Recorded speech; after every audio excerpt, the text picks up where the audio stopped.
আমার কিশোর যুবক ভাই, তোমাদের কাছে আমার একটা শেষ অনুরোধ, তোমরা নামাজ পড়ো। বলো ভাইয়া ইনশাআল্লাহ, বলো নওজোয়ান, বলো ইনশাআল্লাহ। একটা আমি এত বড় বুজুর্গের মাদ্রাসা, এত বড় মহান মানুষের এই মাদ্রাসা, অনেক আলেম ওলামা তালেবে এলেম, আমি একটা আবদার করি, রাগ হইও না, শরমও পাইও না, শরমের কিচ্ছু নাই। আল্লাহর জন্য তুমি হিম্মত করো, দেখো ইনশাআল্লাহ দুনিয়াতেও সম্মানিত হইবা, আখিরাতেও সম্মানিত হইবা। আমার একটা আবদার আছে, আবদারটা হইল, তোমরা যাদের এই চুল এই ডান দিকে বাম দিকে সামনে বড়, এই ফ্যাশনেবল চুল, তোমরা দাঁড়াইয়া বলো যে এই চুল কাইটা ফেলবা, সমান করবা। চান বলো, যে নিয়ত করো, এক হিম্মত করো। আমি দোয়া করুম দিল থেকে ইনশাআল্লাহ। এত তালেবে ইলম দোয়া করবে, উলামায়ে কেরাম, তোমরা লজ্জার কিচ্ছু নেই, তুমি ঠকবা না ইনশাআল্লাহ, তুমি জিতবা। আমি বললাম তুমি জিতবা।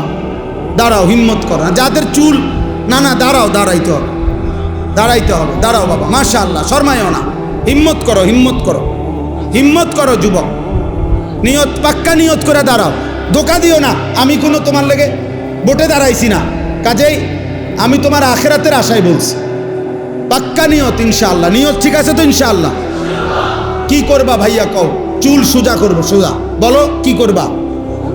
আল্লাহ তোমাকে তৌফিক দান করেন। হুজুর আপনারা এদের জন্য দোয়া করবে। তালেবে ইলম তোমরা বলো, তাদের জন্য দোয়া করবা কিনা? আল্লাহ তাআলা এই যুবকদেরকে আগামীর মাহাদির সৈনিক হিসাবে কবুল করেন ইনশাআল্লাহ। তোমরাই লড়বা ইনশাআল্লাহ। আগামীর পৃথিবী ইসলামের পৃথিবী ইনশাআল্লাহ, কোরআনের পৃথিবী ইনশাআল্লাহ। সারা পৃথিবীতে দুশ্মন নিজেদের অস্ত্র খুলে ফেলছে, আর ইমানদারও ইনশাআল্লাহ জান দেওয়ার জন্য রেডি হয়ে আছে। বিজয় আসবেই মুসলমান। এজন্য দোস্ত আমার, কমপক্ষে আখেরাত তো আছেই, নিজের এই দুনিয়ার জীবনটা নষ্ট করো। জাহান্নামের টুকরা হয়ে যাবে এটা, জাহান্নামের টুকরা। কোন নারীর পিছনে, ছবির পিছনে, কোন জিনা ব্যভিচারের পিছনে, মোবাইলের এই অশ্লীল ছবির পিছনে আমার প্রিয় সন্তান জিন্দেগি নষ্ট করো না। এমন হায়াত শেষ করে দিও না। এমন সুন্দর রাত আর পাবা না, এমন সুন্দর দিন আর পাইবা না, আর পাইবা না। কিশোর যৌবন এমন একটা সময়। আমার কাছে কিতাব আছে, ওই ইউসুফ ভাই এই কিতাব দিছে, গত কিছুদিন আগেও দিছে। ওইখানে লিশাবাবে ফাকাত, যুবকদের জন্য একটা আরবি কিতাব। তো এখানে লিখছে উনি যে, হে যুবক মনে রেখো, আল্লাহ বলে দিছে যে যুবক হলো বাইনা দুফাইনে, আশ-শাবাবু বাইনা দুফাইন। একজন যুবক, একজন কিশোর, সে হলো দুই দুর্বলতার মাঝখানে।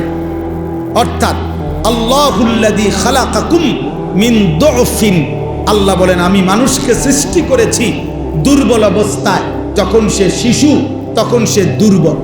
সুম্মা জাআলা মিন বা'দি দুফিন কুওয়াতান, অতঃপর আমি আল্লাহ সেই দুর্বলতার পরে তাকে দিয়েছি শক্তি। কুওয়াতান মানে শক্তি, কুওয়াত মানে কি? শক্তি মানে যৌবন। সুম্মা জাআলা মিন বা'দি কুওয়াতিন দুফান ওয়া শাইবা, পুনরায় আবার সেই শক্তির পরে আবার দিয়ে ফিরাইয়া দিছি দুর্বলতা এবং বৃদ্ধকালীন অবস্থা। তাইলে বৃদ্ধকালটাও দুর্বল, শিশুকালটাও দুর্বল, তাহলে শক্তি কেবল যৌবন।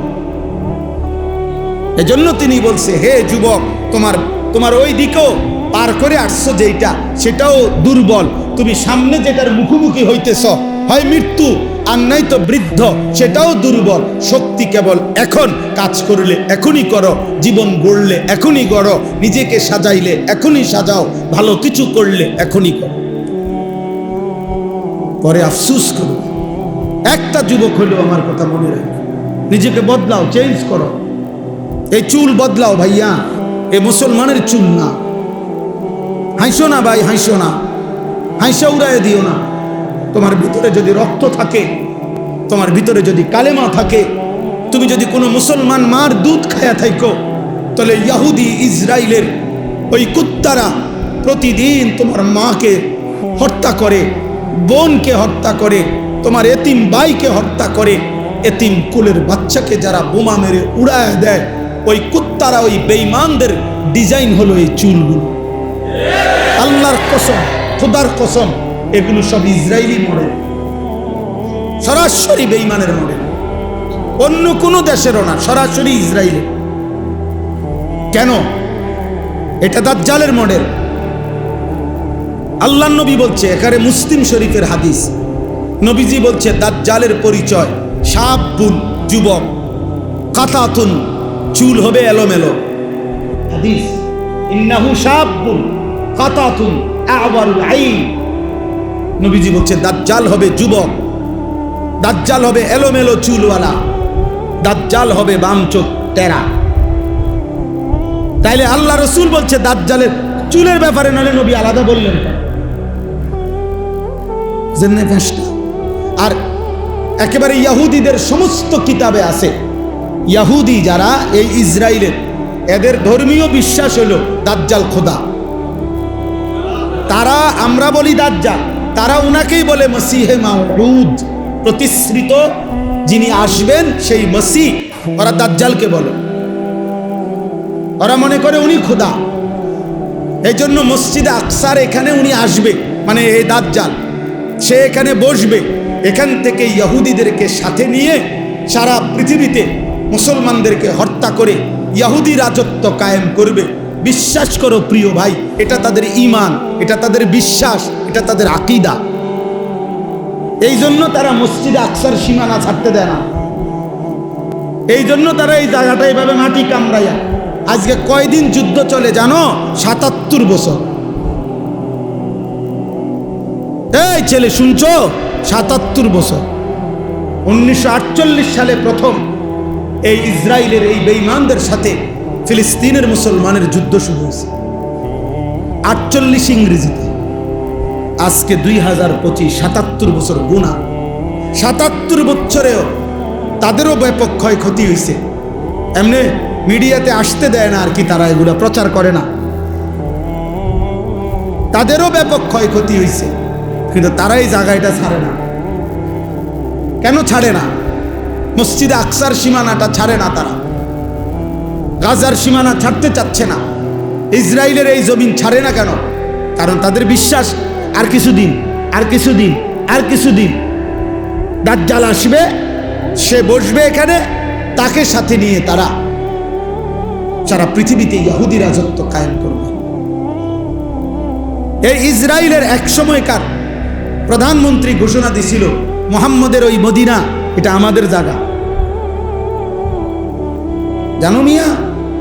হ্যাঁ, তাদের বিশ্বাস এটা। কারণ ওইখানে 3টা ইহুদি গোত্র ছিল মদিনাতে, বনু নজির, বনু কুরাইজা, বনু কাইনুকা। নবীজি সাল্লাল্লাহু আলাইহি সাল্লাম নবীজির হায়াতে যুদ্ধ করে সাহাবীদেরকে নিয়ে এই 3টা ইহুদি গোত্রকে আমাদের নবী মদিনার থেকে বিতাড়িত করছেন। এই জন্য তাদের ওই কথা মনে আছে। তাদের বিশ্বাস, তাদের পূর্বপুরুষ কই ছিল? মদিনায় ছিল। এটা তাদের জায়গা, খায়বার তাদের এলাকা, তাদের দাবি। এই জন্য তারা গোটা আরব বিশ্ব বিজয়ের স্বপ্ন দেখে। তাহলে এই যুদ্ধ দোস্ত ফিলিস্তিন আর ইসরায়েলের যুদ্ধ না, এটা ঈমান এবং কুফরের যুদ্ধ। সারা পৃথিবীর মুমিন একদিকে, সারা পৃথিবীর বেঈমানের দিকে। হ্যাঁ, এটা হলো স্যাম্পল, শুধু ইসরায়েল আর ফিলিস্তিন স্যাম্পল চলতেছে। এই যুদ্ধ, এই সংগ্রামক সারা পৃথিবী ছড়াবে, সারা পৃথিবী। যেদিন ভারত পাকিস্তানকে আক্রমণের হুমকি দিছে এই কাশ্মীর ইস্যুতে, সাথে সাথে 1 ঘন্টা লাগে না, ইসরায়েলের কুত্তায় ওইখান থেকে ঘোষণা দিছে, আমরা তোমার পাশে আছি। হ্যাঁ, 1 ঘন্টার ভিতরে ঘোষণা দিছে। যখন পাকিস্তান আপনার বিজয় হয়েছে, ভারতকে সোজা করে ফেলছে, ঘাড় নামায় দিছে, তখন ওই বুড়া শয়তান আমেরিকার এই বুড়া গিয়া এখন আরব বিশ্বে টোটো টোটো করে ঘুরতেছে। সব বোঝো না? অগরে একটা ফিনিশিং দিছে আর কি, একটা লেফট দিয়ে আছে। সারা বিশ্ব রাজনীতির হিসাব একটাই, যে আগামীর সময়টা ঈমান আর কুফরের যুদ্ধ। এই জন্য সেদিন যদি তুমি ঈমানদার হইতে না পারো, তোমার এই চুল তোমারে নাফরমানদের দলভুক্ত করে দিবে। তোমার এই ধারাবাহিক নামাজ না পড়া তোমারে নাফরমানদের অন্তর্ভুক্ত করে দিবে। তুমি পারতা না ভাইয়া, দুইটা স্লোগান দেওয়া আর ইমানের দাবিতে কলিজার খুন দেওয়া এক কথা না, এক কথা না। এজন্য যুবক ভাই, ছেলেরা, বাপ, তোমার আব্বা মুসলমান, তোমার মা মুসলমান, তোমার রক্তে ইসলাম, তুমি তোমার ধর্মের সাথে এত বড় জুলুম করো না। তুমি তোমার আল্লাহকে ভুলে যেও না, তুমি তোমার রসুলকে ভুলে যেও না। নবী বলবে, উম্মত আমি সেই নবী, 23টা বছর উম্মত আমি বিছানায় গাও লাগাইছি, যে দূর উম্মতের ফিকিরে দাঁড়িয়েছিলাম তার চাইতে কোটি গুণ বেশি। আমি শুইছি কম উম্মত, আমি কাঁদছি বেশি। এমনও দিন গেছে, আম্মা জান আয়েশা বলছে, হাদিসের মধ্যে আছে, আম্মা জান আয়েশা বলছেন রাদিয়াল্লাহু তাআলা আনহা, নবীজির স্ত্রী বলছেন, আমি নিজ চোখে দেখছি এশার নামাজের পরে নবী আয়েশা শুইছে, আমার পাশে শুইছে। একটু পরেই দেখছি উনি দাঁড়ায় গেছেন, আর দাঁড়াইয়া এক দাঁড়ানোতে আর রুকুও দেয় নাই, সেজদাও দেয় নাই। হযরত আয়েশা বলেন, আমি দেখলাম এক দাঁড়ানোতে চোখের পানি ফেলতেছেন আর উম্মতের জন্য কাঁদতেছেন আর আল্লাহর কাছে দোয়াই করতেছিলেন।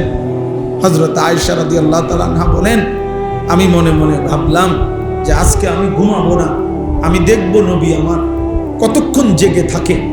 হযরত আয়েশা বলেন, খোদার কসম, বেলালের ফজরের আজানের সময় হইছে, আল্লাহর নবীকে তখনও দেখি দাঁড়ায় আছে। কেমনে ভুলে গেলা জোয়ান?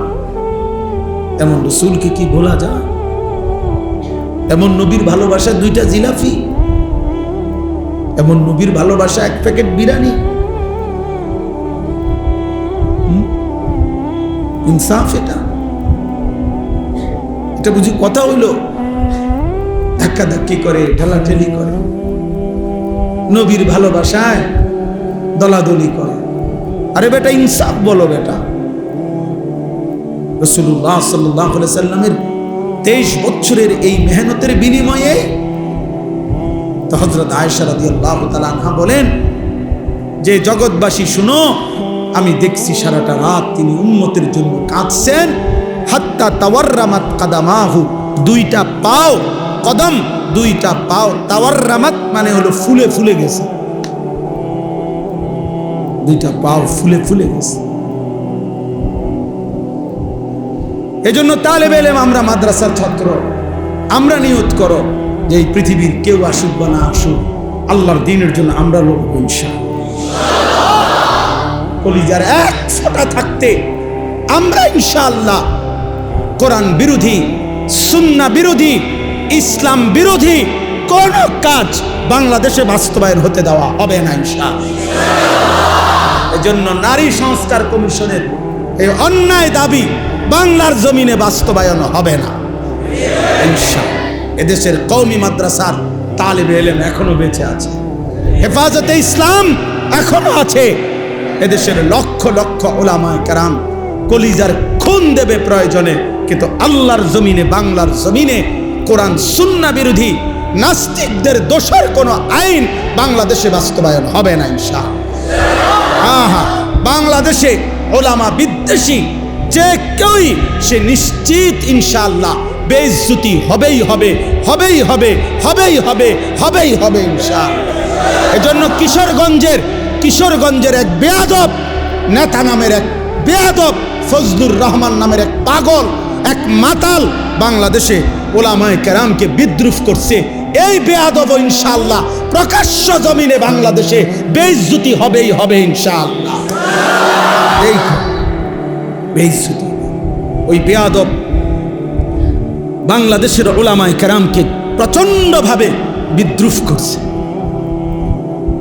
আমরা নারী সংস্কার কমিশন কোরআন সুন্নাহ বিরোধী প্রস্তাব পেশ করছে, আমরা এটার বিরোধিতা করলাম কেন? তার গাও ঝলছে, সে তসলিমা নাসরিনের লাগা মায়া দেখায়, তার কাছে তসলিমা নাসরিনের প্রতি দরদ, উলামায়ে কেরামের প্রতি বিদ্বেষ। কত বড় নাফরমান! এই জন্য যুবক ভাই, আমার কথা আমি লম্বা করব না, আমি এটা বুঝাইতে চাই যে আল্লাহর নবী সাল্লাল্লাহু আলাইহি ওয়াসাল্লাম অনেক কষ্ট করে 23টা বছর নবী সাল্লাল্লাহু আলাইহি সাল্লাম হাসরের ময়দানে নবীজি উম্মতের আমলনামা দেখবে। ভাইয়া, আমলনামা দেখবে, নবীজি দেখবে। ফাকাইফা ইদা জিনা মিন কুল্লি উম্মাতিন বিশাহিদ ওয়া জিনা বিকা আলা হাউলা'i শাহীদা। এই আয়াতের তাফসীরের মধ্যে আছে সূরা নিসা। নবী সাল্লাল্লাহু আলাইহি ওয়াসাল্লামের সামনেও উম্মতের আমলনামা উন্মোচিত হবে, নবীজি দেখবেন, তোমারও আমারও। তো নবী যখন দেখবেন, আহা, আমার উম্মত সেই উম্মত যার আমলনামার মধ্যে 365 দিনের এক বছরে কোনো দিন ফজরের নামাজ পড়ে নাই। আল্লাহর নবী বলবেন, উম্মত, এটা কি আমলনামা? আমার 23 বছরের চোখের পানি, আমার তায়েফের রক্ত, আমার দান দান শহীদ করা উহুদের রক্ত, আমি ক্ষুধার কষ্টে পেটে 2টা পাথর বাঁধছিলাম, আমি রক্তের উপরে উহুদের প্রান্তরে গড়াগড়ি খাইছিলাম,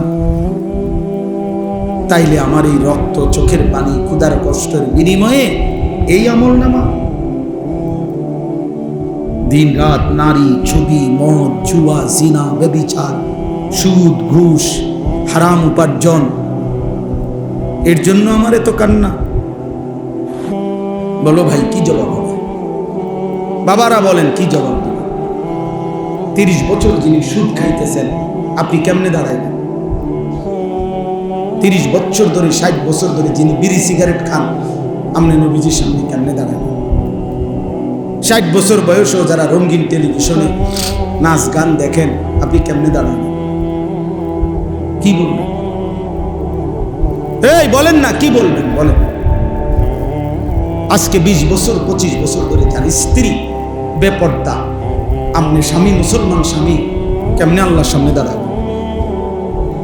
যার ছেলেটা 18 বছর 20 বছর, আপনি জীবিত বাপ, বাপ জীবিত থাকতে, মা জীবিত থাকতে ছেলেটা কোনোদিন ফজরের নামাজ পড়ে না, একটা হাইওয়ান জানোয়ারের মতো ঘুমায় থাকে, আহা, ওই বাপ কি বলবে আল্লাহর সামনে? কি বলবে? সংসার মানে কি? সংসার মানে খাট পালং, সংসার মানে সোফা, সংসার মানে তো স্ত্রী সন্তান। মানুষ তো সংসার বলে স্ত্রী সন্তানকে। কেউ যদি বলে আমি আমার পরিবার নিয়ে বেড়াইতে আসছি, মানে আমার যে খাট পালং, সোফা টোফা, ইডি লইয়া বেড়াইতে আইছি, ঠিক না? তো কি বউ বাচ্চা নিয়ে আসছি? কথা বলেন না কেন? মানুষ যখন কথায় কথায় বলে যে আমি পরিবার নিয়ে আসছি বেড়াইতে, অর্থ কি? বউ বাচ্চা নিয়ে আসছি। তাহলে পরিবার বলে কাকে? বউ বাচ্চাকে।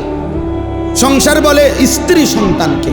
তাহলে তারাই যদি নাফরমান হয়, স্ত্রী যদি পর্দানশীল না হয়, ছেলে যদি নামাজ না পড়ে, মেয়ে যদি পর্দা না করে, ফুতে যদি হারাম রোজগার করে, সবাই মিল্লা যদি আল্লাহর নাফরমানি করে, তো খাট পালং আর সোফা ফার্নিচার, টাইলস আর বাথরুম দিয়ে হবেটা কি? বলে কেমনে হবে ভাইয়া? এই জন্য আজকে আমরা এটা ইনসাফের সাথে আজকে ফিকির করি। আমি অন্য প্রসঙ্গ বলতে চাইছিলাম, মূলত কোরবানির কথা বলতে চাইছিলাম। এই জন্য ফাসাল্লি লিরাব্বিকা ওয়ানহার এটা পড়ছিলাম, সূরা কাউসার। আর লম্বা করব না, সূরা কাউসার পড়ছিলাম, ছোট্ট 3টা আয়াত। ইন্না আ'তাইনাকাল কাউসার, আল্লাহ বলছেন নবী, আপনাকে আমি কাউসার দিয়েছি। কাউসার শব্দের 2 অর্থ, এক হলো খাইরে কাসীর, দুনিয়া আখিরাতের অগণিত কল্যাণ আমি আপনাকে দিয়েছি। এজন্য ভাইয়া, আমরা সেই নবীর উম্মত যে নবীকে আল্লাহ দুনিয়াতেও শ্রেষ্ঠ কল্যাণ দিছে, যাকে আল্লাহ আখিরাতেও শ্রেষ্ঠ কল্যাণ দিছে। এবং রাসূল এত বড় নবী, এত বড় শ্রেষ্ঠতম মায়ার নবী পেয়ে কেউ যদি পথভ্রষ্ট হয়, আহা, আফসোস ভাইয়া, আফসোস। ছেলেরা ফিরে আসো, বাপ, বাবারা ফিরে আসেন। নওজোয়ান ছেলে তোমরা যারা নামাজ পড়ো না বাপ, নামাজ পড়ো। আগামীর পৃথিবীতে মাহাদির পক্ষে যদি যুদ্ধ করতে হয়, দাজ্জালের বিরুদ্ধে যদি লড়তে হয়, সেজদা লাগবে, সেজদা। কি লাগবে? হাদিসে আছে ঈসা আলাইহিস সালাম আসরের নামাজের সময় নেমে আসবে জমিনে, আর ফজরের নামাজ পড়ে ইমাম মাহাদির বাহিনী নিয়ে মাহদি এবং ঈসা ফজরের মুসল্লি, ফজরের মুমিনদেরকে সাথে নিয়ে দাজ্জালের বিরুদ্ধে চূড়ান্ত শেষ লড়াই নামবে, শুরু করবে, এবং ওই আক্রমণেই ঈসা আলাইহিস সালামের হাতে দাজ্জাল নিহত হবে। এজন্য ফজরের মুসল্লি যারা ঈসা এবং মাহদির সঙ্গীতা, ফজরের মুসল্লি যারা দাজ্জালের বিরুদ্ধে লড়বে তারা। তাহলে 7:30 8টা বাজে 9টা বাজে উঠা নাফরমান তুমি কোন দিকে যাইবা? বুঝো নাই বাবা? তুমি তো ফজরের নামাজ পড়ো নাই, তো তুমি তো ফজরের মুসল্লিও দেখো নাই, তুমি তো ঈসারও দেখো নাই, তুমি তো মাহদিকেও দেখো নাই, তো তুমি 9টা বাজে উঠটা কি পাই? 8:30 বাজে উঠতে হ্যাঁ কি দেব? মুমিনের বাহিনী তো চলে গেছে যুদ্ধে, নাফরমান তখন পড়ে আছে। এই জন্য ভাইয়া ফজরের নামাজ বিজয়ের নামাজ। কোন নামাজ? ফজরের ওয়াক্ত বিজয়ের ওয়াক্ত। হ্যাঁ, এই আগের কথা শুনেন। এই যে 10ই মে, এই মাসের 10 তারিখ শনিবার ফজরের নামাজ পড়ে সারা পৃথিবীর চ্যানেলে আসছে, এটা সব খবরে আসছে। ফজরের নামাজের সালাম ফিরাইয়াই নারায়ে তাকবীর আল্লাহু আকবারের স্লোগান দিয়ে পাকিস্তানের মধ্যে মুজাহিদ সেনাবাহিনী এই ইন্ডিয়ার বেঈমানদের উপরে শেষ এই চূড়ান্ত হামলাটা করছে ফজরের নামাজের পরপর। হ্যাঁ, আমি নিজে দেখছি মানুষ ফজরের এই দিনকার শেষ ঘটনা। ঠিক 3 ঘন্টা লাগে নাই, বললাম না আমেরিকার বুড়া আব্বা, হ্যাঁ আমেরিকার বুড়া মিয়া ইন্ডিয়ায় ফোন দিছে, থাইমালাও ছাড়তা না, উড়াইয়া লাইব উড়াইয়া। হ্যাঁ, দুনো বুড়া ঠান্ডা হয়ে গেছে। মোদি বেইজ্জতি হয়েছে, ইনশাআল্লাহ নেতানিয়াহুও বেইজ্জতি হবে ইনশাআল্লাহ। ইমানের বিজয় হবেই হবে ইনশাআল্লাহ, জিতবেই ফিলিস্তিন ইনশাআল্লাহ, হারবেই ইসরায়েল, হারবেই ইসরায়েল। এজন্য এটা জরুরি। আল্লাহ তাআলা বলছেন, বন্ধু ইন্না আ'তাইনাকাল কাউসার, দুনিয়ার অসংখ্য কল্যাণ আর শ্রেষ্ঠত্ব আমি দিয়েছি আপনাকে, আখিরাতের কল্যাণ দিয়েছি। হাউজে কাউসার এরপরে দ্বিতীয় অর্থ হলো হাউজে কাউসার মানে জান্নাতের একটি নহর, যেটা হাসরের মাঠে আল্লাহ তাআলা আমাদের নবীর জন্য স্থাপন করবেন। জান্নাত থেকে এই নহরের পানি আসবে, আর আল্লাহ নবী সাল্লাল্লাহু আলাইহি সাল্লাম হাউজে কাউসারের এই পারে দাঁড়িয়ে ইমানদার উম্মতকে ওই হাউজ থেকে পানি পান করাবেন। এইটা ইন্না আ'তাইনাকাল কাউসার। আমার মনে আছে আরো অনেক লম্বা, আমি আমাদের খতিবে আজম মুনাজিরে জামান আল্লামা নুরুল ইসলাম ওলিপুরি দামাত বারাকাতুহুমুল আলিয়া হযরতের জবানে ছোটবেলায় ছাত্র জীবনে কুমিল্লা চক বাজারে একটা মার্কেটের সামনে মাহফিল হয়েছে, ওইখানে ওনার মুখে এই সূরা কাউসারের ওয়াজ শুনছি ছাত্র জীবন। তো আল্লাহ তাআলা বললেন যে বন্ধু আমি আপনাকে হাউজে কাউসার দান করলাম, সেটা শ্রেষ্ঠতম একটা জান্নাতের নহর। নবীজি বলেন আমার উম্মতকে আমি সেখান থেকে পানি পান করাবো। হাউজে কাউসারের পারে এত বেশি পরিমাণ পাত্র থাকবে, গ্লাস পেয়ালা, নবীজি বলেন আসমানের তারকার চাইতেও বেশি। তো আল্লাহ নবী সাল্লাল্লাহু আলাইহি সাল্লাম বলেন আমি আমার উম্মতকে পান করাবো, কিন্তু ফেরেশতারা আমার বহু উম্মতকে ফেরেশতারা বাধাগ্রস্ত করবে, মানে আটকাইয়া দিবে লাইনে পথেই। তা আমি দেখব আমার উম্মতকে ফেরেশতা আটকাইয়া দিছে। খোদার কসম বাপ, এই যে হাদিসে হাউজে কাউসারের কথা, ওই হাদিসেই এটা আছে। নবীজি বলেন আমি তখন ফেরেশতাদেরকে ডাক দিয়ে বলবো, ফেরেশতারা ও তো আমার উম্মত, ওরে বাধা দিলা কেন? তখন ফেরেশতারা বলবে যে ইয়া রাসূলুল্লাহ আপনি জানেন না ইন্নাকা লা তাদরি মা আহদাসু বা'দাক, আপনার পরে এরা কি করেছে, আপনার দিন বিকৃত করে দিয়েছে, আপনার 23 বছর ভুলে গেছে, আপনার সুন্নাত, আপনার জিন্দেগি, আপনার চেহারা, আপনার আখলাক, আপনার সিরাত, আপনার সুরাত সব কিছু তারা উল্টা করে ফেলেছে, বিরোধিতা করেছে, এর উল্টা করেছে, নিজের মন মতো জিন্দেগি চালাইছে। এই জন্য আমরা বাধা দিলাম। তো আল্লাহর নবী বলবেন সুহকান সুহকান লিমান গায়্যারা বা'দি, দূর হবে ঈমান, যা নাফরমান উম্মত বের হ, তোদের জন্য আমি 23 বছর কাঁদছি, বিনিময়ে 23 বছর কাইন্দাও যেহেতু তোদের মন গলাইতে পারলাম না, তো আজকে যা দূর হ, আমার সুপারিশও লাগবে না, হাউজে কাউসারেরও পানি লাগবে না, যা যা বেটা সর। সেদিন বুঝবা দোস্ত, কাছে আইসা নবীজিকে দেইখা যখন বিতাড়িত হয়ে যাবে, তখন কি পরিমাণ কলজাটা ছিঁড়ে যাবে, তখন সে বুঝবে হায় এত বড় হাসরের ময়দানে আজ আমার কোনো আশ্রয় নাই। ফামালিজ জালিমিনা মিন আনসার,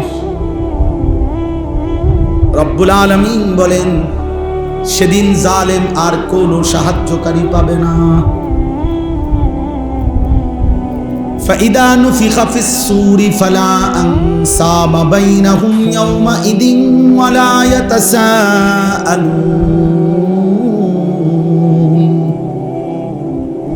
রব্বুল আলামিন বলেন ইসরাফিল যখন ফু দিবে, হাসরের মাঠ যখন কায়েম হবে, কোটি কোটি মানুষ যখন দাঁড়াবে, সেদিন কেউ কাউকে বংশের পরিচয় দিবে না। ফালা আনসাবা, নসব মানে বংশ, আত্মীয়তার সম্পর্কের কোনো পরিচয় দিবে না। ওয়ালা ইয়াতাসাআলুন, কেউ কাউকে ভালো মন্দ কিছুই জিজ্ঞেস করবে না।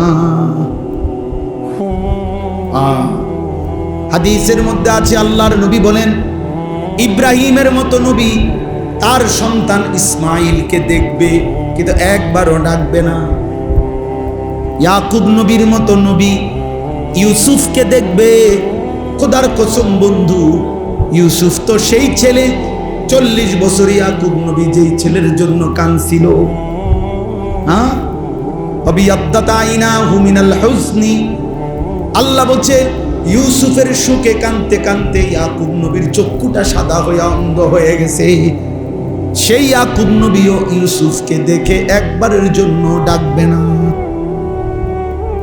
ইয়াকুব বলবে ইয়া রব্বি নফসি নফসি, ইউসুফ বলবে ইয়া রব্বি নফসি নফসি, ইব্রাহিম বলবে ইয়া রব্বি নফসি নফসি, ইসমাইল বলবে ইয়া রব্বি নফসি নফসি, মূসা নবী বলবে লা আসআলুকাল ইয়াউমা উম্মি ওয়ালা উখতি, মূসা নবীর মতো নবী বলবে আল্লাহ আমি আমার মাকেও চাই না, বোনকেও চাই না, বাল আসআলুকাল ইয়াউমা নাফসি, আজ শুধু আমি আমাকেই বাঁচাইতে চাই।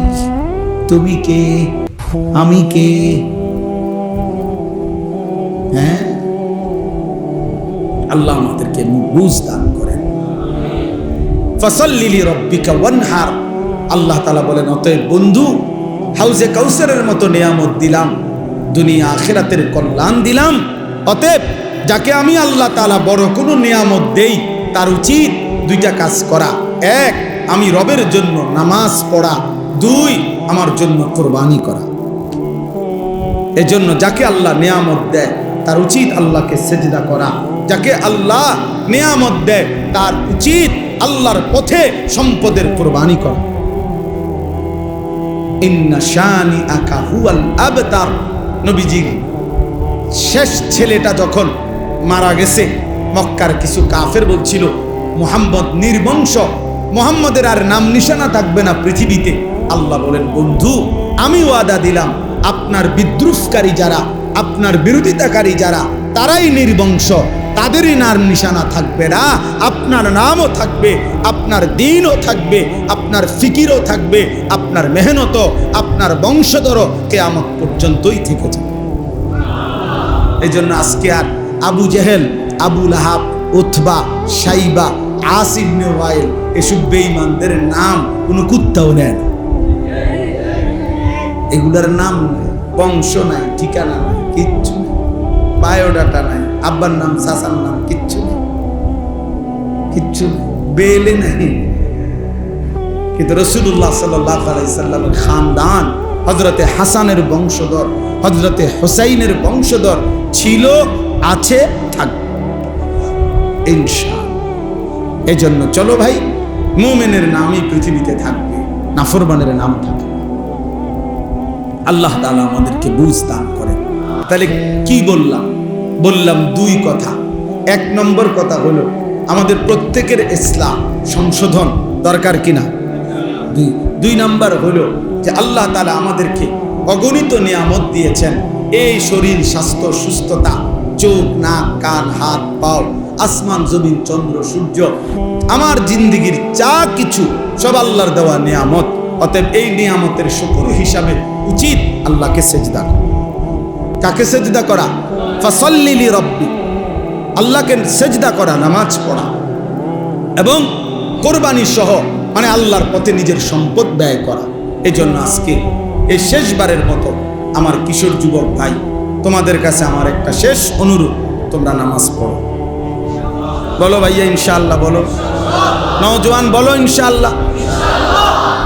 একটা আমি এত বড় বুজুর্গের মাদ্রাসা, এত বড় মহান মানুষের এই মাদ্রাসা, অনেক আলেম ওলামা, তালেবে এলেম, আমি একটা আবদার করি, রাগ হইও না, শরমও পাইও না, শরমের কিচ্ছু নাই।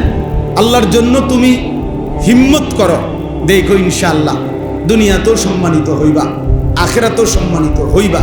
আমার একটা আবদার আছে, আবদারটা হইল, তোমরা যাদের এই চুল, এই ডান দিকে বাম দিকে সামনে বড়, এই ফ্যাশনেবল চুল, তোমরা দাঁড়াইয়া বলো যে এই চুল কাইটা ফেলবো, সমান করবা চাই। বলো, যে নিয়ত করো, এক হিম্মত করো। আমি দোয়া করুন দিল থেকে ইনশাআল্লাহ। এত তালেবে ইলম দোয়া করবে, উলামায়ে কেরাম, তুমি বললে লজ্জার কিচ্ছু নেই, তুমি ঠকবা না ইনশাআল্লাহ, তুমি জিতবা। আমি বললাম তুমি জিতবা। দাঁড়াও, হিম্মত করো না। যাদের চুল, না দাঁড়াও, দাঁড়াইতে হবে, দাঁড়াইতে হবে, দাঁড়াও বাবা, মাশাআল্লাহ, শর্মাইও না, হিম্মত করো, হিম্মত করো, হিম্মত করো যুবক, নিয়ত, পাক্কা নিয়ত করে দাঁড়াও, ধোকা দিও না। আমি কোনো তোমার লেগে ভোটে দাঁড়াইছি না, কাজেই আমি তোমার আখিরাতের আশায় বলছি, পাক্কা নিয়ত ইনশাআল্লাহ। নিয়ত ঠিক আছে তো ইনশাআল্লাহ? কি করবা ভাইয়া কও? চুল সোজা করবো, সোজা। বলো কি করবা? আল্লাহ তোমাকে তৌফিক দান করে। হুজুর আপনারা এদের জন্য দোয়া করবে। তালেবে ইলম তোমরা বলো, তাদের জন্য দোয়া করবা কিনা? আল্লাহ তাআলা এই যুবকদেরকে আগামীর মাহাদির সৈনিক হিসাবে কবুল করেন ইনশাআল্লাহ। তোমরাই লড়বা ইনশাআল্লাহ। আগামীর পৃথিবী ইসলামের পৃথিবী ইনশাআল্লাহ, কোরআনের পৃথিবী ইনশাআল্লাহ।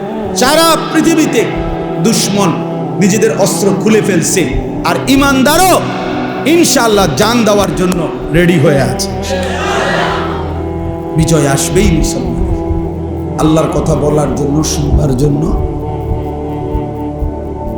অনেক লোক, এটা কোনো জরুরি না, নির্দিষ্ট কোনো সংখ্যা মূল বিষয় না।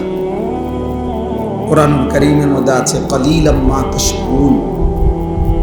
আল্লাহ তাআলা বলেন, শুকর আদায় করে, আল্লাহর শুকর আদায় করে কম, কালিল। কোরআনুল কারীমের মধ্যে আছে আল্লাহ তাআলা বলেন কালিলাম মা তাযাক্কারুন। আল্লাহ তাআলার কথা থেকে উপদেশ গ্রহণ করে কম, কালিল। আল্লাহ তাআলা বলেন ওয়া কালিলুম মিন ইবাদিয়াশ শাকুর। আমার শুকরকারী বান্দা পরিমাণে কম, কালিল। এরকম বহু আয়াত আছে কোরআন শরীফে। কাম মিন ফিআতিন কালিলাতিন গালাবাত ফিআতান কাসীরা। আল্লাহ তাআলা বলেন কম সংখ্যক বহু বিজয় লাভ করে বহু সংখ্যকের উপর। তাহলে কমের প্রশংসা করছেন না। ইন ইয়াকুম মিনকুম 20 সাবিরুন ইয়াগলিবু মিআতাইন। আল্লাহ তাআলা বলেন ঈমান আমলের উপরে মজবুত মুমিন যদি হয় 20 জন, তো কাফের মুশরিক দুশমন 200 জনের মোকাবেলা বিজয় লাভ করবে। তাহলে 20 জন কম, কমের প্রশংসা করছেন আল্লাহ। এজন্য কম কিংবা বেশি এটা মূল বিষয় না। বেশি লোক হইলে সফল, কম হইলে ব্যর্থ, এরকম কথা কোরআন সুন্নাতে নাই, এমন কথা না। কোরআন শরীফে আছে সূরা ইয়াসিনের মধ্যে তিনজন রাসূল একটি অঞ্চলে আমাদের নবীজির আগে একটি এলাকায় মানুষকে ঈমানের দাওয়াত দিছে, কালেমার দাওয়াত, আল্লাহর দিকে ফেরাবার চেষ্টা করছে। তো তিনজন রাসূলের দাওয়াতে ঈমানদার হইছে ওনাদের পুরা মেহনতে একজন। মুমিন হইছে কয়জন? একজন। ওয়াজাআ মিন আকসাল মাদিনাতি রাজুল, একজন। তাইলে রাসূল তিনজন। ফাআযাযনা বিসালিসিন ফাকালু ইন্না ইলাইকুম মুরসালুন। তিনজনের ধারাবাহিক মেহনতে ওনাদের উপরে অনুসারী হয়েছে একজন। হাদিসের মধ্যে আছে আল্লাহর নবী সাল্লাল্লাহু আলাইহি ওয়াসাল্লাম বলেছেন, ফাওয়াল্লাহি লা আন ইয়াহদিয়াল্লাহু বিকা রাজুলান ওয়াহিদান খায়রুন লাকা মিন হুমুরিন না'ম। আল্লাহর কসম, তোমার দ্বারা একজন ব্যক্তি আল্লাহর পথ পাওয়া, হেদায়েত পাওয়া, নবীজি বলেন গোটা আরবের সমস্ত দামি উট, লাল চিহ্ন বিশিষ্ট তোমারে হাদিয়া দেওয়া, উপঢৌকন দেওয়া, তার চাইতো কোটি গুণে উত্তম। কয়জন ব্যক্তি? রাজুলান ওয়াহিদান, একজন।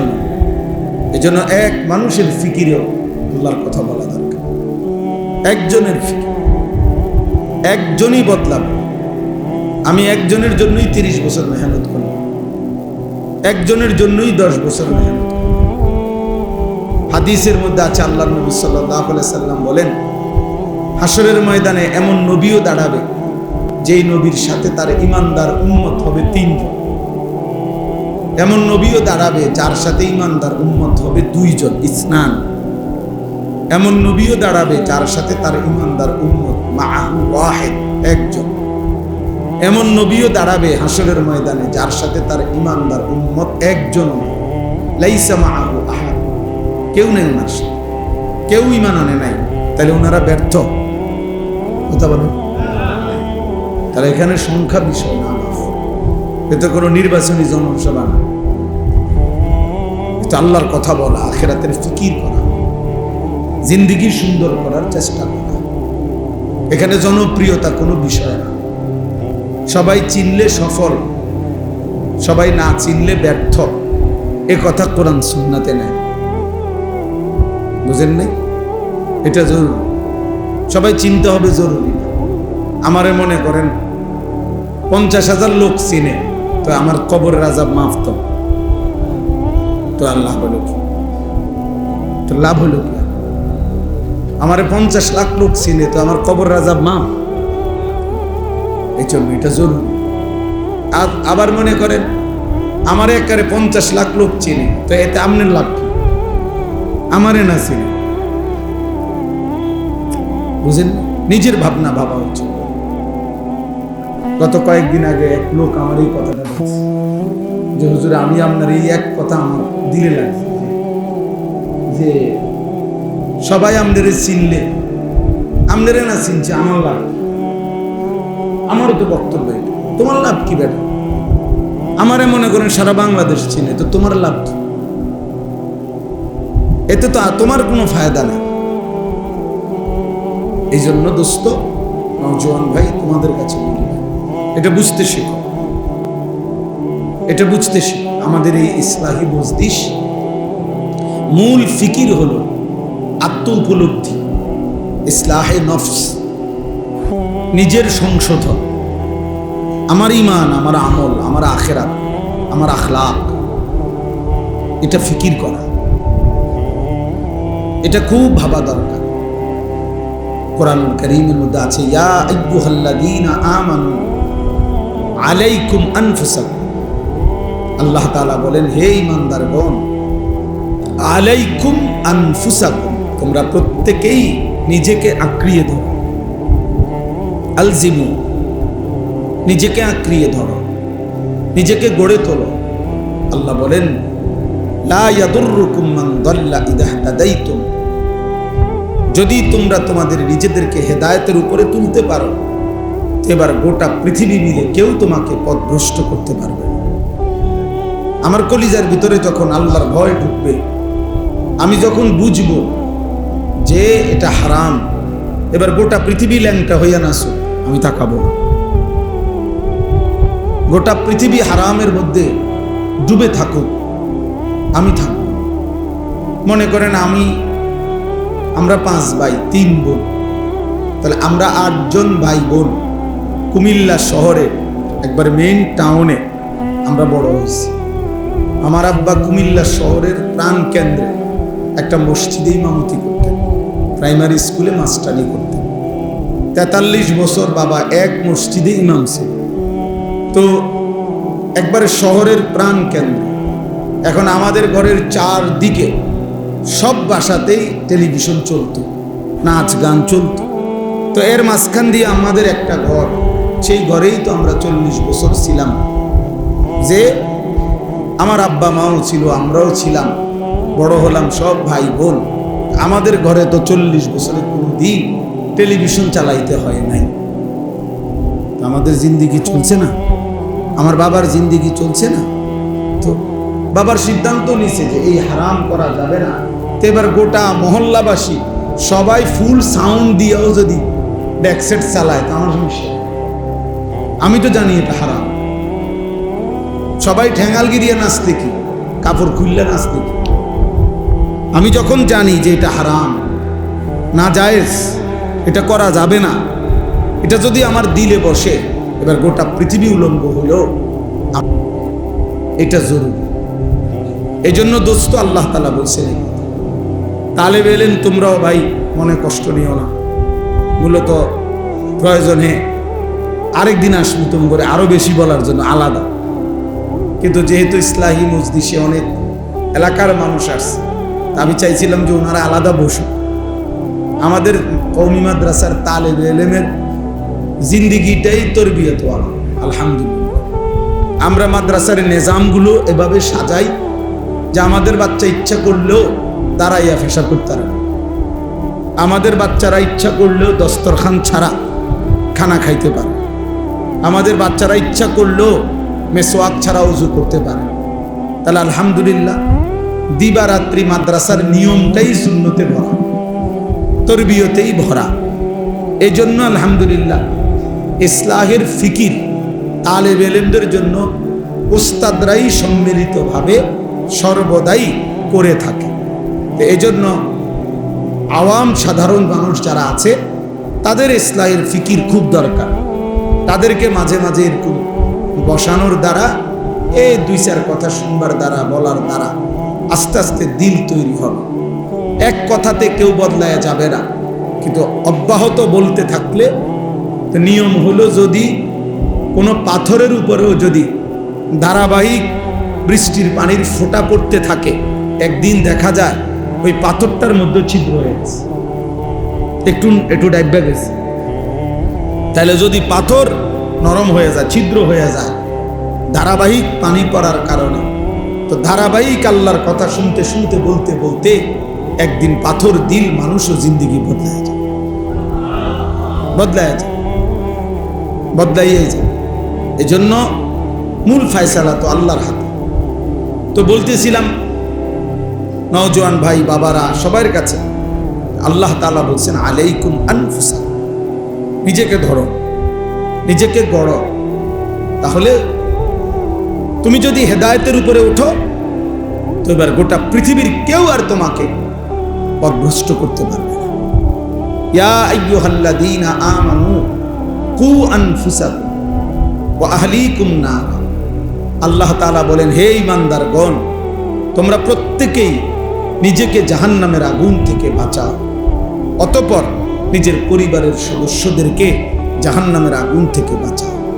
তাহলে 1 নম্বরে আল্লাহ তাআলা বললেন নিজেকে জাহান্নামের আগুন থেকে বাঁচাও, নিজেকে বাঁচাও। তাহলে এই নিজের দিকে নজর রাখা, নিজের ফিকির করা। প্রিয় ভাই বাবা, এটা জরুরি বিষয় বুঝা। এতটুকু বিবেক যে আমার ভালো, আমি আনিসুর রহমান, আমার ভালো কোনটা, আমার কল্যাণ কিসে, আমার কামিয়াবি কিসের মধ্যে, কি করলে আমার সফলতা, কি করলে আমার ব্যর্থতা, আমার কি করা উচিত, আমার কি করা অনুচিত, কি করলে আমার আল্লাহ রাজি, কি করলে আমার আল্লাহ নারাজি। নিজের জন্য এদ্দুর যে বোঝে না, তার মতো পাগল মাতাল তার সিরা কোনো মানুষ হইতে পারে। তাই তো তুই বেটা পুরাই পাগল, বেটা মাতাল, তুই নিজের ভালোই বুঝলা না, এদ্দুরও কি মানুষ বুঝে না? তোমার এই সারা রাত নারী দেখা, ছবি দেখা, মোবাইলে উলঙ্গ দৃশ্য দেখা, এটা যে তোমারে জাহান্নামের আগুনের দিকে নিয়ে যাচ্ছে, বেওকুফ, এটাও বুঝো না? তোমার এই প্রতিদিনের বেনামাজি থাকা, প্রতিদিন আল্লাহকে সেজদা না করা, কোনোদিনও ফজরের নামাজ না পড়া, এটা যে তোমারে জাহান্নামের দিকে নিয়ে যাচ্ছে, এদ্দুর বুঝাও বুঝো না? আরে নিজের বুঝটা তো একটা কুত্তাও বোঝে, নিজের বুঝটা তো একটা শুকরও বোঝে, নিজের বুঝটা তো একটা সাপ বিচ্ছুও বোঝে। বেটা একটা কুত্তার দিকেও তো কেউ যদি লাঠি আলগি দেয়, কুকুর দৌড় মারে, কুকুর বোঝে এই লাঠি দিয়ে আমারে বাড়ি দিলে আমার ক্ষতি হবে, এই জন্য সে দৌড় মারে। তাহলে নিজেকে সেভ করা, নিজেকে রক্ষা করা, এতটুকু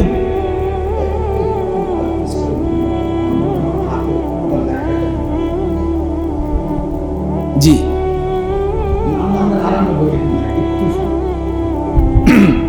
তাইলে এটা জরুরি যে এই কুকুরটা দৌড় দিল কেন, তাইলে সে বুঝছে যে এই লাঠিটা যেমনি তুলছে আমারে বাড়ি দিলে আমার ক্ষতি হবে।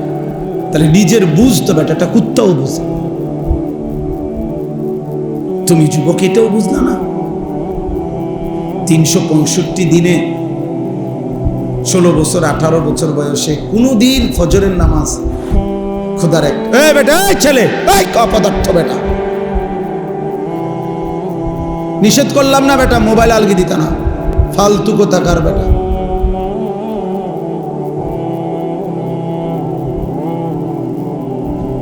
সাবধান, আমি ছেড়ে দই না মানুষ না।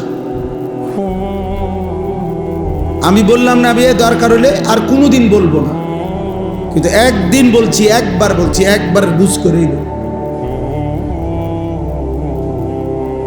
খামখেয়ালির এক জিন্দিগি বানায় নিছি আমরা। বিয়ে নওজোয়ান ছেলে তোমরা, মাত্র 16 বছর বয়স, 14 বছর বয়স, 18 বছর বয়স, বাবা এই এত অল্প বয়সে যদি আল্লাহকে মোটেই মনে না পড়ে, 18 বছর হয়েছে না বেটা তোর, তুই যদি এখনই এক ওয়াক্ত নামাজ না পড়স, তাইলে বাকি জিন্দিগি জানোয়ার তুই করবি কি বেটা?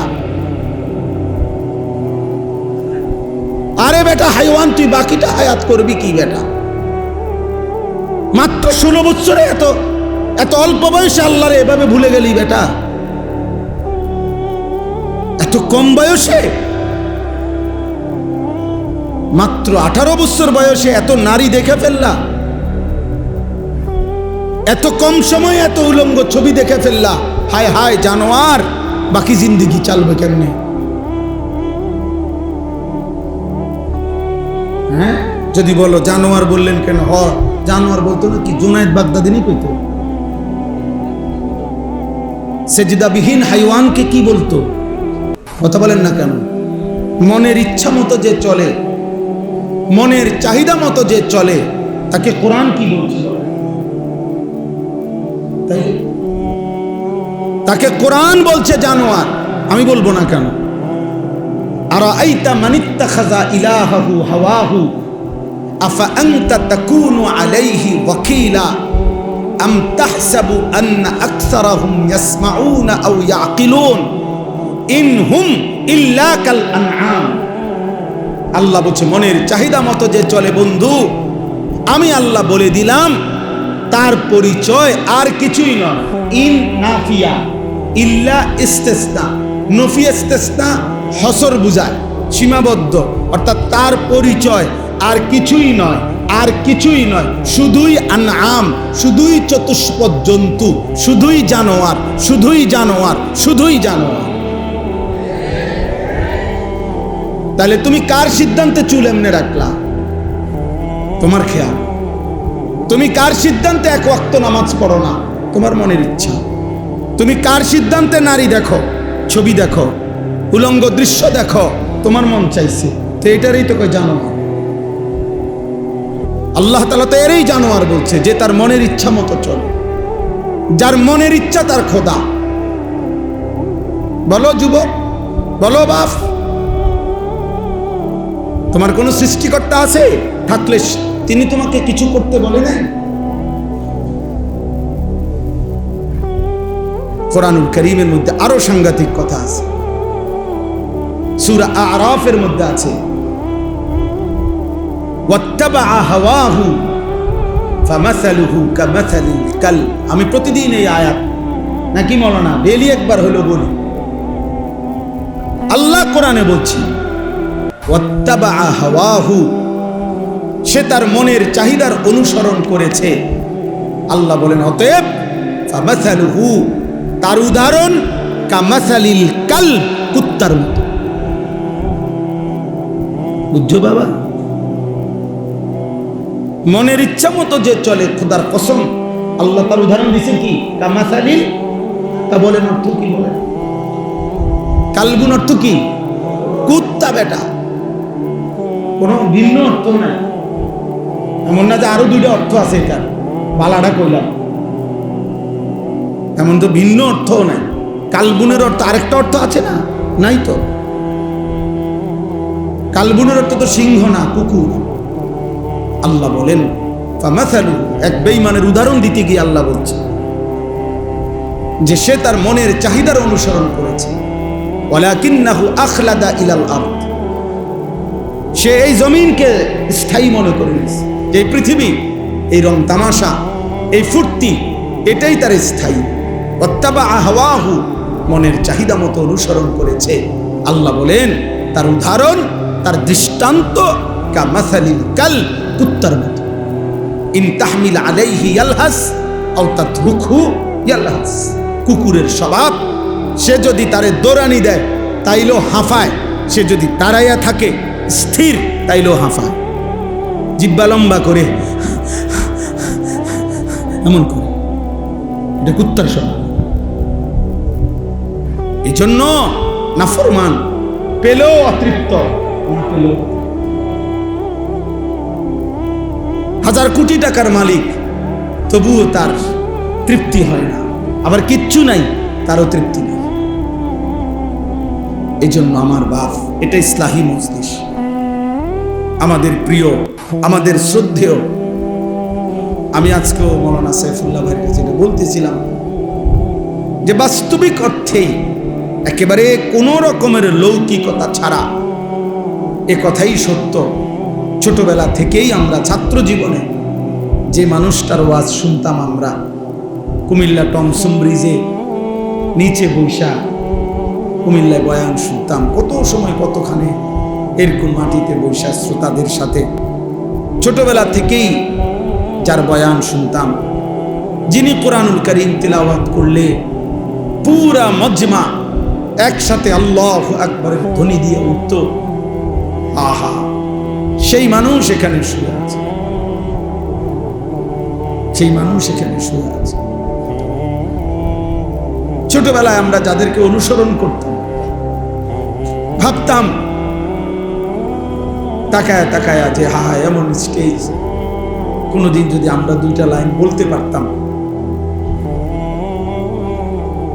আমাদের সেই রাহবার, বিশেষ করে আমরা যারা দুই চার শব্দ আল্লাহর কথা বলা আল্লাহ তৌফিক দিয়েছেন, আমাদের জন্য বাস্তবিক অর্থেই যিনি রাহবার ছিলেন, আমাদের সেই পরম শ্রদ্ধেয় আল্লামা হাফিজ জুবায়ের আহমদ আনসারী রহমতুল্লাহ আলাইহি। আমি আজকে বলছি, শেষ ব্রাহ্মণবাড়িয়ার বাসায় আমি হুজুরের কাছে গেছি দেখা করতে। তো ওই সময় বাড়ির থেকে জাম পাঠাইছে, বড় বড়, হুজুরের বাড়ি থেকে ওই ব্রাহ্মণবাড়িয়ার বাসায়। তা আমার হুজুরে নিজের হাতে জাম খাওয়াইছে, এরকম বড় বড় মিষ্টি সুন্দর জাম। আমাদের ঢাকা বিয়াম মিলনায়তনে রাবেতাতুল ওয়াইজিনদের একটা সংগঠন হয়েছিল। এই সংগঠনে উদ্বোধনের সময় হুজুর বয়ান করছে, আমাদেরকে ওয়াইজ থেকে আমি ছিলাম, ওয়াজ বয়ান বক্তব্য দিছে, ওয়াইজিন সব বক্তারা বসছিল আমগরে হুজুরে। আমি ওই সময় হুজুরের শেষ বয়ান সরাসরি শুনছিলাম। ওই বয়ানে বলছে, আমার পুরো মনে আছে যে বক্তাদেরকে বলছে, বক্তারা আপনারা ওয়াইজ এমন ওয়াইজ হইবেন না। হুজুরের ঘটনা বলছে যে কোন জায়গায় যে শুধুই টাকার জন্য ওয়াজ করবেন না। তো বলছে যে রাত্রেবেলা বক্তা ওয়াজ করে ওই বাড়িতে ছিল, সকালবেলা যাওয়ার সময় তারার একটা কম্বল সহ হুজুর যাইতেছে।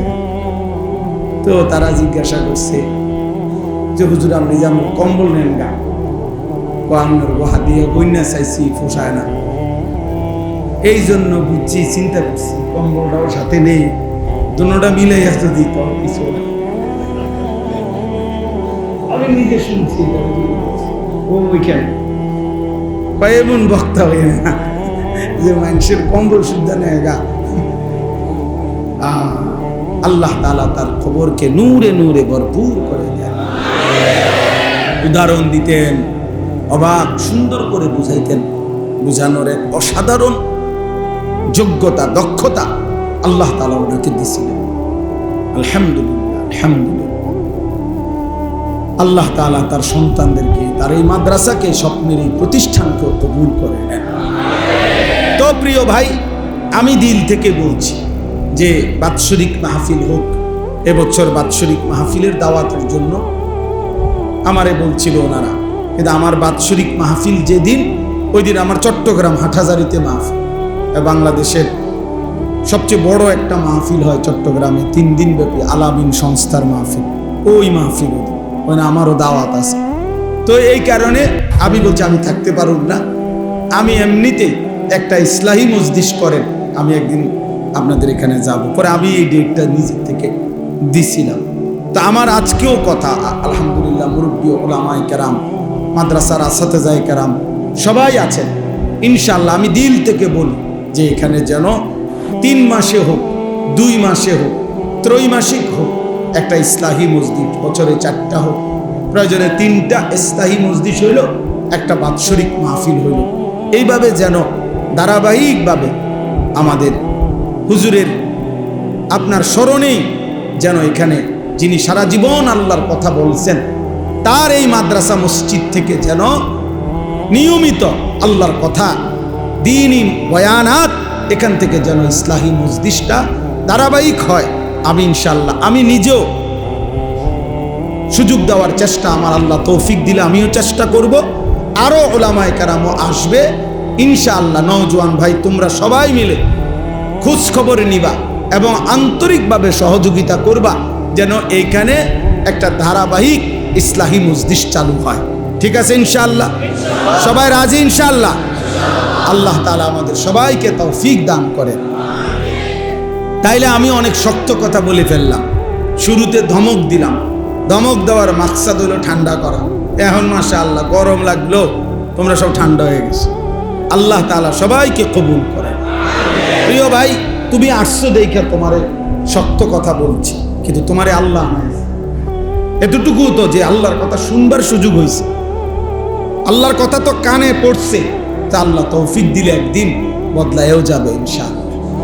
ये कदम उठता नहीं उठाता है, इस कलम और किसी कलम की आता है। ভারতের একজন বিশ্ববিখ্যাত কবি ছিলেন জিগার মুরাদাবাদী রাহমাতুল্লাহ আলাইহি, হাকিমুল উম্মত মুজাদ্দিদুল মিল্লাত হযরত মাওলানা শাহ আশরাফ আলী থানভী রাহমাতুল্লাহ আলাইহির খাস মুরিদ ছিলেন। উনি কবিতার মধ্যে লিখছিলেন যে এই কদম আল্লাহর পথে নিজে নিজে হাঁটে না, কোনো এক অদৃশ্য মালিক তিনি হাঁটান। তাইলে ये कदम उठता नहीं उठाता है। এবং তিনি বলেন আল্লাহর কথা যেই কলম লেখে, এই কলম নিজে নিজে লেখে না, বরং লৌহে মাহফুজের কলম থেকে কালি নিয়ে এই কলম লিখতে থাকে। इस कलम और किसी कलम की आता है। ভিন্ন আরেকটা কলমের দান এই কলমের লেখা, এই কলম এজন্য আল্লাহ তাআলা আমাদেরকে আসবার তৌফিক দান করেছেন, বলেন আলহামদুলিল্লাহ। আল্লাহ তাআলা এই ইসলাহি মজলিস কবুল করে নেন। তাইলে আমার ভাই, মূল বক্তব্য প্রথম কথা হলো এটা যে এই ইসলাহি মজলিস মানে হলো ইসলাহে নফস, নিজের ফিকির, নিজের সংশোধন, আমার ঈমান, আমার আমল, আমার মুআমালাত, আমার মুআশারাত, আমার আখলাক সংশোধন করতে হয় 5 জিনিসে। কয় জিনিসের সংশোধন? 1, নিজের ঈমান, আমার ঈমান বিশ্বাস ঠিক করা জরুরি। আমার বিশ্বাসের মধ্যে, আমার ঈমানের মধ্যে যেন কোনো কুফর না আসে, শিরিক না আসে, নেফাক না আসে। ঈমান হবে কুফর মুক্ত, ঈমান হবে শিরিক মুক্ত, ঈমান হবে নেফাক মুক্ত। এটা সংশোধন জরুরি, সংশোধন জরুরি। এক মানুষের জীবনের সবচেয়ে বড় সম্পদ ঈমান। ঈমান ঈমান যদি হারায় তো পৃথিবীর সবগুলো ভালো কাজও খোদার কসম কেউ করলে আখিরাতের বিচারে 1 বিন্দু 1 জাররা কোনো বিনিময় পাবে, বিনিময় পাবে। মান আমিলা সালিহান মিন যাকারিন আও উনসা ওয়া হুয়া মুমিন। আল্লাহ তাআলা বলেন, পুরুষ কিংবা নারী যেই নেক আমল করে, তবে শর্ত হইল অহুয়া মুমিন, ঈমান ঠিক অবস্থা, ঈমান অবস্থায়, ঈমান অবস্থায় পুরুষ কিংবা নারী যেই নেক আমল করবে, ফালা নুহইয়ান্নাহু হায়াতান তাইয়্যিবা, আমি আল্লাহ তাকে দুনিয়াতেই একটা উত্তম পবিত্র আরামের জীবন দান করব। ওয়ালা নাজজিয়ান্নাহুম আজরাহুম বিআহসানি মা কানু ইয়ামালুন, এবং আমি আল্লাহ তার প্রত্যেকটা নেক আমলের বিনিময়ে আখিরাতে জান্নাতের সর্বোত্তম বিনিময় দান করব। তাহলে শর্ত হলো ঈমান। শর্ত হলো কি? কোরআনে আছে, ওয়ামান আরাদাল আখিরাতা ওয়া সাআলাহা সাইয়াহা ওয়া হুয়া মুমিন ফাউলাইকা কানা সাইয়ুহুম মাশকুরা। আল্লাহ তাআলা বলেন, তোমাদের মধ্য থেকে যারা যারা আখিরাত চায় এবং আখিরাতের জন্য, জান্নাতের জন্য সর্বোচ্চ মেহনত করে, ওয়া সাআলাহা সাইয়াহা, তার জন্য মেহনত করে, আমলের মেহনত, আল্লাহ বলেন ওহুয়া মুমিন। হ্যাঁ, শর্ত হলো ঈমান অবস্থা। ঈমান অবস্থায় আখিরাতের আশায় যে সর্বোচ্চ মেহনত করে, ফাউলাইকা কানা সাইয়ুহুম মাশকুরা। আল্লাহ তাআলা বলেন, তার প্রত্যেকটা মেহনত ঈমান ঠিক রেখে যাই করবে তাই আল্লাহর কাছে প্রশংসিত হবে, কৃতজ্ঞতার উপযুক্ত হবে। আল্লাহ তাআলা সেটা ধন্যবাদের সাথে গ্রহণ করে নেবেন। এই জন্য ঈমান আমাদের সংশোধন জরুরি। আমার অজান্তে যদি আমি ঈমান হারা হয়ে যাই, কোনো কথা দ্বারা, কোনো শব্দ দ্বারা, কোনো বিশ্বাসের দ্বারা, কোনো আচরণের দ্বারা যদি আমার শিরিক হয়, কুফর হয়, নেফাক হয়, প্রিয় ভাই, প্রিয় বাপ, সবার জন্য, আমার জন্য, তাইলে আমার আখিরাত বরবাদ, তাইলে আমার আখিরাত বরবাদ। শিরিক মুক্ত ঈমান, শিরিক মুক্ত ঈমান জরুরি। জন্য শুধুমাত্র কালেমা লা ইলাহা ইল্লাল্লাহ এটা আমি মুখস্থ বলতে পারি, এতটুকুই যথেষ্ট না। নবীজি সাল্লাল্লাহু আলাইহি সাল্লাম বলছে, আল ঈমানু বিদউন ওয়া সাবউনা শুবা। ঈমানের 70টার চাইতে বেশি শাখা প্রশাখা আছে, ডালপালা। তো মুহাদ্দিসিনে কেরাম, উলামায়ে কেরাম সর্বোচ্চ গবেষণা করে তারা বের করছে ঈমানের 77টা শাখা। কয়টা? তো ফাআফদালুহা কাউলু লা ইলাহা ইল্লাল্লাহ। ঈমানের সবচেয়ে বড় শাখা লা ইলাহা ইল্লাল্লাহ, এই কালেমাটা বলা। তাহলে এটা তো ঈমানের একটা শাখা বড়, কিন্তু বাকি 76টা, বাকি 76টা কই? তাহলে আমার খবর নেওয়া উচিত। আমার খুলনার হযরত, বাংলাদেশের অন্যতম একজন বুজুর্গ, করাচি হযরত রাহমাতুল্লাহ আলাইহির খলিফা হযরত মাওলানা মুফতি নুরুল আমিন সাহেব হযরত বলেন যে একজন মানুষের একেবারে বইয়ের মতো কাগজের মধ্যে, লিফলেটের মধ্যে, হ্যান্ডবিলের মধ্যে নিজেরা 77টা ঈমানের শাখা লেখা উচিত এবং একটা একটা করে নিজের জীবনের সাথে মিলাইয়া টিক চিহ্ন দেওয়া উচিত, আছে কোনটা নাই কোনটা। কি ভাই, উচিত না এটা? আছে কোনটা, নাই কোনটা। তাইলে না আমার ঈমান পূর্ণ হলো। এটা আমারও উচিত, এটা আপনাদেরও উচিত, এটা তালেবে ইলমদেরও উচিত, এটা উস্তাদদেরও উচিত, এটা আলেমেরও উচিত, এটা আওয়ামেরও উচিত। ঈমান বুঝাই দিতে হবে আল্লাহকে। হাদিসের মধ্যে আছে সাহাবায়ে কেরাম হযরত জুনদুব ইবনে আব্দুল্লাহ তিনি বলেন, আমরা কিশোর ছিলাম, উনি কিশোর বয়সী সাহাবী 14-15 বছরের। উনি বলেন, আমরা কয়েকজন কিশোর নবীজির কাছে লম্বা সময় কিছুদিন অবস্থান করলাম। কুন্না মা'আন নবী সাল্লাল্লাহু আলাইহি সাল্লাম ওয়া নাহনু হাযাবিরা। হাযাবিরাতুন শব্দের অর্থ হলো করিবুল বুলুগ, যে বালেগ হওয়ার কাছাকাছি কিশোর, এই বয়সী, মনে করো 13-14 বছর। তো তিনি বলেন, এই বয়সেই আমরা নবীজির কাছে কিছুদিন ছিলাম। থাইকা কি করলাম, কি করছি আমরা? তো আল্লাহর নবী সাল্লাল্লাহু আলাইহি সাল্লামের সাহাবী বলেন জুনদুব, তিনি বলেন ফাতাআল্লামনাল ঈমান, আমরা নবীজির কাছে ঈমান শিখলাম, ঈমান শিখলাম। এজন্য প্রিয় ছেলেরা, বাবা বহুত শুকরিয়া তোমাদেরকে। প্রিয় ভাই, তোমরা যেভাবে আসছো, আল্লাহর ঘরে বসছো, দোস্ত আমার নষ্ট হইও না, আখিরাত বরবাদ করো না। এই সামান্য একটা নারী দেখতে দেখতে এমন সুন্দর জীবন শেষ করো। নারী এমনি মিলে যায়। তুমি যেটা এই আজকে 27 বছর যেই নারী দেখো, ছবি দেখো, উলঙ্গ দৃশ্য দেখো, নারীর জন্য এত অস্থির, এটা এমনিই মিলে যায়। আমরা এমনি বিয়ে করেছি, এ সারাদিন কুত্তার মতো বেডির পিছনে আটান লাগছে না, আমরা এমনি বিয়ে করে ফেলছি। টাইম হইছে তো বাপ মা মেয়ে দেখছে তো বিয়ে হয়ে গেছে। এটা কোনো আশ্চর্য কিছু না, এই পৃথিবীতে একটা সহজ বিষয়। তাই জন্য নারীর জন্য, ছবির জন্য, নর্তকীর জন্য এমন সুন্দর হায়াত কেন নষ্ট করে দিবা বাবা?